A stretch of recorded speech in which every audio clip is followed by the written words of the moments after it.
waxaan leeyahay dadka hadalka dayn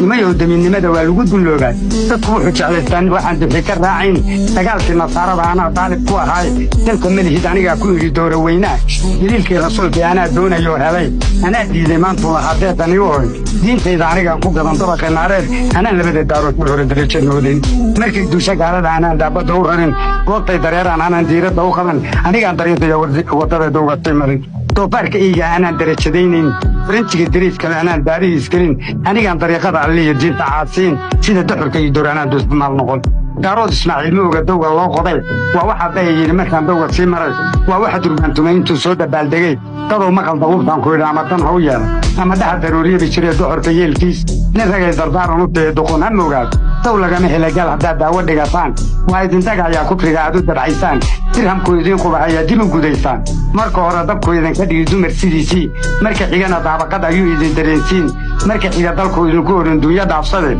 marka xiga dushu idinka raran sida dameeraad dilaalla waxaad helaysaan intaan dunida joogaan mar haddaan dushii adar iyo imay dacadaas maxaad igaga digataan baruustiin la soo degi